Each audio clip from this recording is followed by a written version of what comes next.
John Brown University is proud to be a pioneering school of the Enactus organization. For 40 years, our students have empowered our local and global communities. Today, we'll share how our projects have and will continue to impact lives. Hello, my name is Cooper, and I'm the president of our John Brown University Enactus team. Hi, my name is Nate, and I'm the VP of Finance. I'm Luke, and I'm a part of the Guatemala Water Project. I'm Ali, and I'm the project leader for EcoAlba. At JBU, we approach our work in 3 stages, which align with the judging criteria. In Stage 1, our projects go through a thorough needs assessment, which may include interviews, surveys, field observation, financial analysis, or lab tests. In Stage 2, we execute. We apply ourselves to develop entrepreneurial solutions and work diligently to implement them. In the final stage, we measure results with careful attention to long-term sustainability. Before we exit a project with a target audience, we verify their readiness, transfer critical knowledge, and nurture their confidence. And while we've worked on 11 projects this year, we'll highlight 3, 1 international and 2 local. The Guatemala Water Project started this year in Stage 1 and is currently in Stage 2. Access to clean drinking water is a critical need. According to the United Nations, more than 6 million people die each year due to water-related diseases. Worse, a study released by One.org shows that more than 2,000 children die each day due to improper sanitation and contaminated water. Despite these statistics, the opportunity is significant. For every dollar spent in developing clean water resources and sanitation, $4 are returned in economic development. With such a powerful opportunity, we knew that there had to be a solution. It's not about raising money, jumping on a plane, and drilling a well for a community. That approach has never been sustainable. We've seen it in our own experience. But what it takes is an effective technical solution that's wrapped in a sustainable business model. First, a bit of background. In 2011, we led our first clean water project in rural Guatemala. This year, we're implementing our 5th project using our proven and locally driven model. Last summer, our team traveled to Guatemala, where we visited with 3 communities and their local leaders. A thorough needs assessment was conducted in each community, which includes water contamination tests, group interviews, financial and competitive analysis, as well as community mapping. Through these assessments, we found 2 main issues. First, we found that health and hygiene education in all of these communities was lacking. Despite their water sources being contaminated with bacteria, a common misconception was, if it's clear, it's clean. Second, when testing water sold by local stores, we found that even some of their water was contaminated with bacteria. After our analysis, we selected the community Dolores due to their strong leadership and enthusiastic support. In order to establish credibility, we selected Pastor Freddie and his church to own and operate the store. Our biggest challenge this year was funding. Unlike our previous clean water installations, Dolores does not already have a well. With that added expense, our projected budget was $50,000, more than double our previous clean water installations. We immediately started fundraising, and in less than 6 months, we raised $40,000. We also partnered with Eulalia Castro, a JBU alumna whose non-for-profit drills wells in rural Guatemala. Her partnership saved us more than $10,000. Between her partnership and the original $40,000 we raised, we're pleased to report that this project is fully funded. Our engineering students helped us select an effective technology that filters up to 3,500 gallons of water per day and eliminates 99% of all waterborne bacteria. We met with Pastor Freddie every week over Skype, where we educated him on different types of business models, marketing, and business finance.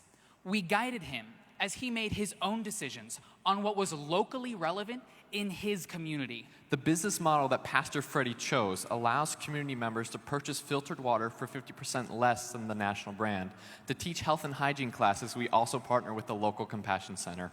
The well is almost complete, and we will launch this summer, a full year earlier than expected. When we travel to Guatemala this July, we will install the technology and train the community and prepare them for inevitable repairs and maintenance of the system. Based on our previous installations, within the first year, we expect to see more than 30,000 gallons of clean water distributed in the community, $4,500 generated in revenue, and 3 jobs created. Additionally, 250 people will receive health and hygiene classes. 60 cases of chronic diarrhea will be averted. 50 days of work and school will be returned to healthier adults and children. And at launch, 280 families will have immediate access to clean, affordable drinking water. We're seeing signs of true ownership and empowerment. The community members of Dolores are currently constructing a new building where the water store will be housed using donated materials and volunteer labor. Pastor Freddie shared with us how this project will impact his community. El primero, en la posibilidad o la oportunidad que vamos a tener ahora de acceder al agua purificada. El agua en Petén es muy complicado, especialmente en Dolores. Muchas familias sufren del agua y vemos que la necesidad es latente. Agua purificada, entonces, es una muy buena, una bendición ahora para poder acercarnos a las personas que lo necesitan. We're pleased to report that all 4 previous installations are in full operation and our local leadership teams are doing well. Water is essential to life, and when it's contaminated, everyone suffers. Ours is an effective technical solution that's wrapped in a viable business model and managed by capable and empowered people. Our second project, Shredify, started the year in stage 1 and is now in stage 3. The U.S. Department of Labor says unemployment among people with disabilities is double the rate of people without. Nearly 7 in 10 adults with disabilities live at home with their parents, who are concerned for their children's future due to isolation from the rest of society and lack of purpose. That's the backdrop for our local Siloam Springs Adult Development Center, a sheltered workshop providing employment for 21 adults with disabilities.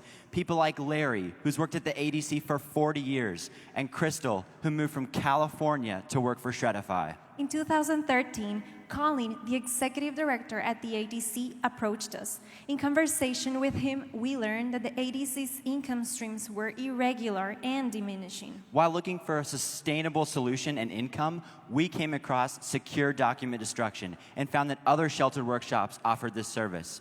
We spoke with the National Association for Information Destruction to research the requirements for safety and security. To validate the market, we test-sold a paper shredding service provided by the ADC. The business community responded eagerly, validating the need for our service. We then presented the idea to Colin and the ADC board, and they approved the community's first secure document shredding service provided by the Siloam Springs ADC. Then, in February of 2015, Colin cut the ribbon on Shredify's service. After 3 months of operation, it was time for Colin to run Shredify on his own. And it worked. Over the next year, Colin and his employees successfully ran the business. Since then, Shredify has obtained 2 new shredders and certified 8 people to work for Shredify. Although Shredify proved to be sustainable, it wasn't growing as fast as we had hoped. To understand these problems, this year we had regular conversations with Colin. Through these conversations, we found 2 obstacles that had slowed Shredify's growth. First, because Colin is solely responsible for all operations at the ADC, he found it difficult to both manage and grow Shredify. Second, upon reviewing the pricing model, we realized that it incentivized bulk drop-offs, causing irregular income streams. To incentivize these customers to switch to monthly contracts, we changed our pricing model. Due to this, we were able to charge 50% less than competition and still make a profit. We also expanded our bin options to better meet our customers' needs. To help Colin understand the financial aspects of Shredify, we created an in-depth spreadsheet that details Shredify's income streams, expenses, break-even points, profits, and losses. We also knew that Colin would need sales experience in order to grow Shredify. So we reached out to a retired sales director from General Mills to train Colin. To raise awareness, we attended several Chamber of Commerce meetings to network and share Shredify's story. In order to increase exposure and drive sales online, we created a Shredify website. And after its launch, it quickly became the primary platform for brand recognition. Today, all Shredify employees have the opportunity to earn up to $14 an hour. They have shredded and recycled close to 100,000 pounds of paper, 40,000 of which was shredded and recycled this past year. For every bale of recycled paper that Shredify sells to our local recycling facility, Shredify makes $2.50. Shredify now has 9 monthly contracted customers. Since launch, they've generated $26,000 in revenue, $12,000 of which was generated this year, earning them a total profit of $8,500. Shredify provides a steady revenue stream for the Adult Development Center and consistent, meaningful work for 8 of their 21 employees. Colin, the executive director, and Larry, a Shredify certified worker, shared with us how Shredify impacts their lives and the ADC. No, I'm not a business-minded person. I go there to provide work for employees with disabilities. That's my sole purpose. But what Enactus has done is tried to make me think more on the business side of things. Well, for me, it makes me feel important. You know, it makes me feel that I'm worth something and stuff like that, yes. Without Enactus, there's no way Shredify would be where we're at today. We're going to be sustainable for another 40+ years. People truly enjoys doing it. You know, they just can't wait to get in there and shred. Here at Shredify, we help people and stuff like that. For Larry and his coworkers, Shredify is more than just a job. It's a new skill with added responsibility. With our help, Colin has made significant progress on his goal of growing Shredify. In the coming months, we will continue to benchmark the business progress and work towards hiring a full-time supervisor solely for Shredify. It's Colin's vision to outgrow his current location and acquire a new building where all of his employees can be certified and work full-time solely for Shredify. Our third project, Yellow Crate, started the year in the early part of Stage 2 and is currently moving towards Stage 3. Last year, it was reported that Arkansas had roughly 1 in 5 of its residents living in food-insecure homes. To learn more, we spoke with local food pantries to understand how we could be a part of the solution. We discovered that a typical food pantry survives drastic seasonal highs and lows. In the summer months, they might not have much food at all, where in the holiday season, when they are receiving donations, they don't have the right variety of foods. While food pantries often have a list of current needs, they haven't found a convenient way to communicate them. Consequently, food pantries often end up spending their limited funds to purchase food to fill gaps in their inventory. Our team wanted to empower food pantry administrators with a convenient tool to communicate their needs with donors. This led us to create the Yellow Crate app. Through the app, food pantry administrators create shopping lists with items, quantities needed, and priority levels. Supporters download the Yellow Crate app, and as they walk into a participating grocery store, they get a notification on their phone displaying the highest priority, real-time need of the local food pantry. Shoppers who pledge to buy an item drop it in the Yellow Crate on their way out the door. When all the items on a shopping list have been pledged, the food pantry administrator is alerted to swing by the store and pick up their donations. After working with the JBU alumnus to create and launch the app, it was time to introduce it to our community. Last spring, with our Chamber of Commerce, HARPS, and local food pantry, we cut the ribbon. Our team has received positive feedback from the community and the food pantry administrators. We're excited to keep pushing forward. We knew from the beginning that we had to think about how to fund the platform if it was going to scale. There were a number of ideas, and we ran a few experiments. We learned that we could influence donors' purchasing decisions by showing them specific pictures of items. In small-scale tests, donors generally purchased and gave the specific brands that we requested. This year, to raise awareness and acquire new users, we hosted different events at Whole Foods, HARPS, and our Siloam Springs Dogwood Festival. We learned who our target donors are and the key qualities that make a partner grocery store. While we were testing ideas to scale the app and reach more food pantries, another Enactus team contacted us about starting Yellow Crate in their community. This conversation led us to launch the Yellow Crate Ambassador Program. To enhance the success of the program, we created an ambassador kit, which includes Yellow Crate's vision and mission, a media kit, and information regarding how to partner well with food pantries and grocery stores.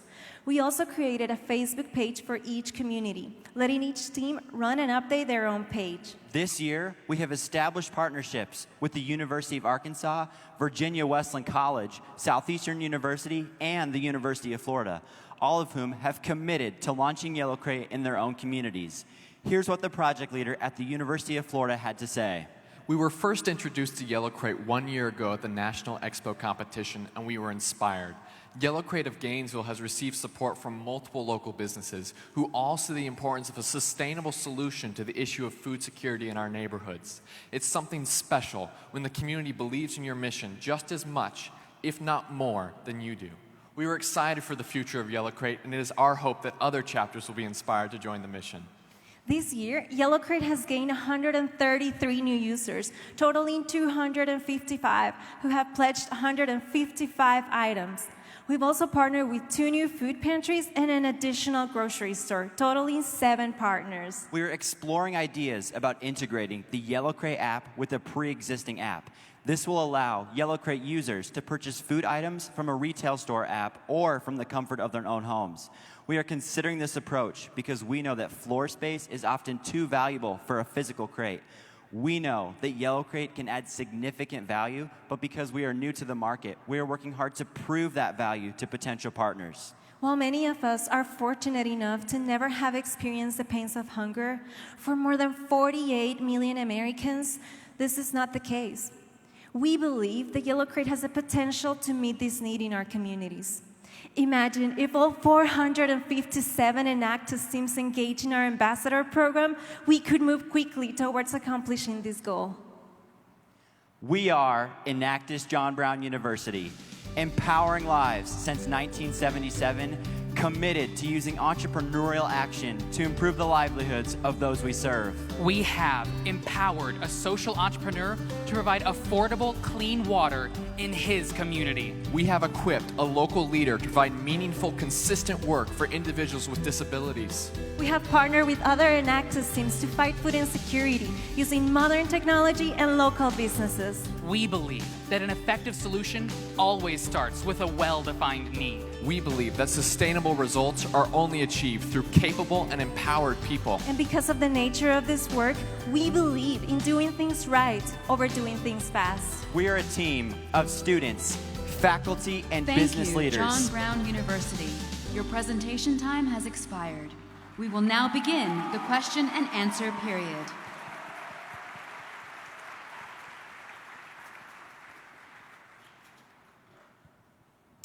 Yeah, the Shredify concept, do you think that you can take that to other communities?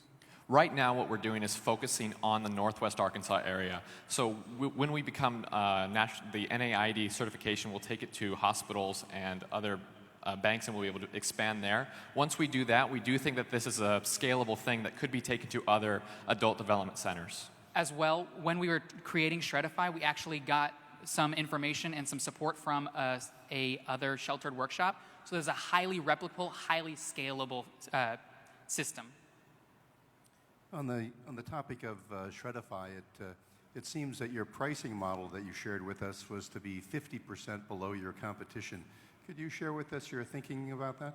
The reason why we did that is because the Northwest Arkansas area has a natural monopoly on shredding services. In order to break into this monopoly, we felt that we had to provide our services at a much lower scale in order to break into that market. In your Guatemala water project, you have 5 installations, I believe. Is there any plans currently, or have there been any activities where the local folks down there are then taking that and doing a spider web to other local communities where it becomes far more sustainable than you doing one at a time? Right now, we're in communications with a microfinancer who is interested in giving microloans to communities. However, because the communities are looking to put the pricing at the lowest possible price point, they're not generating a large revenue where they could have $50,000 in the bank to start a new community. That type of scalability would come through microloans from a local bank in Guatemala. However, we have seen that these local communities are able to afford a vehicle where they can deliver water to neighboring communities. So they're able to provide water to communities next to theirs. So just a follow-up question on the Guatemala project. In Dolores, the 280 families that are going to get impacted positively with the water, what percentage of the population is that? Yes, so the total population of Dolores is 26,000 people.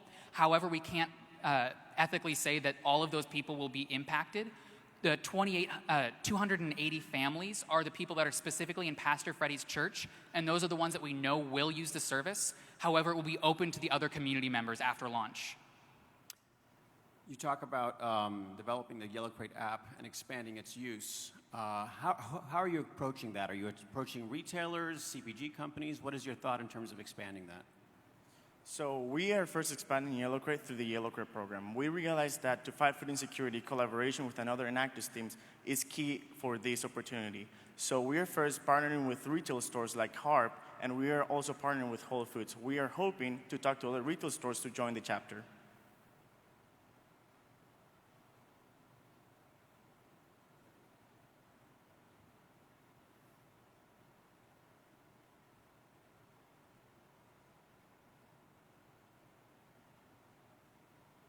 You mentioned safety and security around the shredders. Can you just talk a little bit about what you did in that respect? So what that looks like is there's a certification process that we're in compliance right now, the National Association of Information Destruction. What we're looking to do, basically what that means is it's basic safety. Don't stick your hand into the shredder. Also, these documents are very confidential. You cannot leave this facility with them. That's basically what that training looks like. As well, we specifically bought shredders that are very safe. So for example, if you put your hand in it, it automatically shuts off. As well, the security of the area, you actually have to physically scan in to get into the room, and the documents, these people are well trained and know exactly that they cannot share any of the information on these documents.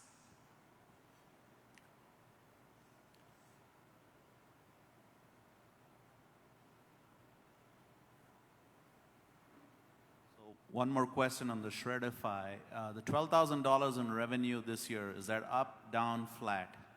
That's actually up from last year. That is the 2016 calendar year that we reported. Part of the 26,000 though that we reported is actually from 2017.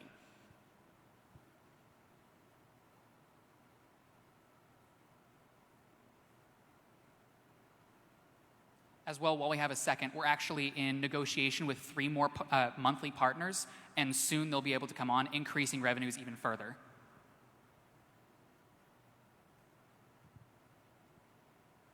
What percent of the family income is spent on water? In Guatemala, I am not 100% sure as far as what percentage of their income. I can tell you we're selling water for about 20 cents per gallon, which is incredibly affordable in their local community. As well, the national brand is about The double question that. and answer time has expired. Judges, please join me in thanking the John Brown University Enactus team.